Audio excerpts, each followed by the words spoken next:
Salut à tous, aujourd'hui on va parler de Marvel, un album qui est sorti chez Panini Comics et qui fait référence bien évidemment à Marvel avec un S à la fin. Alors Marvels avec un S à la fin, c'était ce chef-d'œuvre de Alex Ross et Kurt Busiek que vous connaissez probablement tous, qui est sorti il y a maintenant 25 ans, c'est pour ça que ceci d'ailleurs aussi y fait référence.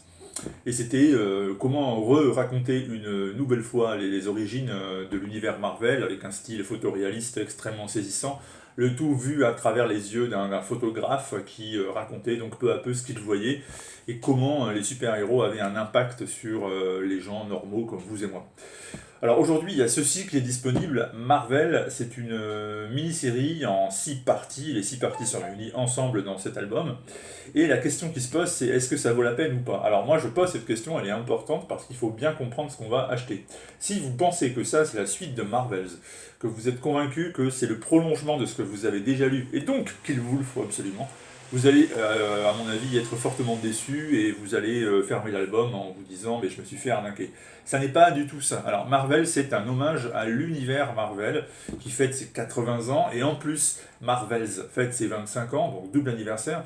Et il se trouve que si vous êtes un lecteur qui connaissait bien les codes des histoires Marvel, comment on les raconte, vous connaissez les personnages, vous connaissez les faits qui ont marqué tous ces récits qui sont publiés depuis des décennies, et bien vous allez retrouver à l'intérieur des tas de trucs passionnants, des tas de trucs drôles, des tas de clins d'œil très sympathiques, parce que ça, c'est un hommage. C'est vraiment une série de petites histoires qui parfois font 4, 5 pages, parfois en font 9 ou 10.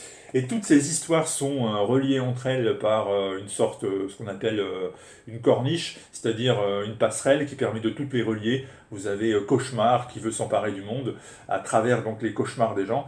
Il a piégé le Docteur Strange et à travers les rêves et les cauchemars qu'il aspire à l'humanité, eh bien nous assistons à ces histoires qui nous sont contées une par une. Alors vous avez des styles très très différents, vous avez tout un panel d'artistes différents au travail. Et là vous avez Dan Brereton qui revient sur les débuts des nouveaux X-Men, tels que nous le racontait par exemple Claremont et Cockrum. Mais dans cette histoire, dans cet album, pardon, vous avez énormément de choses. Vous avez du Bill Sienkiewicz par exemple qui signe un récit magnifique. Moi j'ai adoré sur les raisons qui peuvent pousser un enfant à devenir dessinateur. C'est un peu de la méta-bande dessinée, mais c'est très intéressant. Là, vous avez Lucio Parillo, par exemple, un duel entre Hulk et Wolverine. Alors, c'est classique, hein, mais c'est très bien dessiné. Si vous aimez ce style, vous allez en prendre plein les yeux. Moi, ce que j'aime beaucoup dans cet album aussi, c'est... Oh, attendez. Forcément, je vous montre aussi Liber Mejo. Vous avez vu, ça se passe de commentaires tellement c'est beau. Alors, cet album, il est plein de petites histoires humoristiques également. Il y a beaucoup de traits d'humour.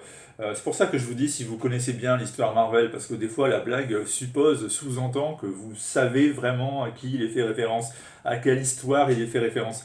Et si vous savez tout ça, bah, vous en profitez d'autant plus, et vous pouvez trouver cet album très sympathique. Moi, je l'ai trouvé bien sympa. Je comprends pourquoi certains sont déçus, parce qu'ils avaient des attentes très différentes de ce qu'est la réalité.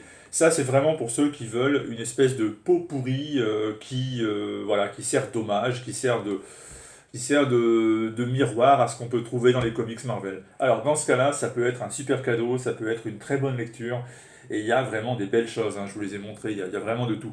Si par contre vous voulez une histoire qui se tienne, qui révolutionne l'univers Marvel ou qui aura un impact sur la suite, quelque chose qui marque les esprits comme a pu le faire Marvel en termes de puissance artistique, ben laissez tomber parce que c'est pas du tout la suite, c'est pas du tout l'esprit, c'est pas du tout ça en fait Marvel. Marvel c'est, je répète encore une fois, un hommage, c'est des clins d'œil continus comme ça sur un univers narratif qu'on connaît nous très bien et qu'on apprécie.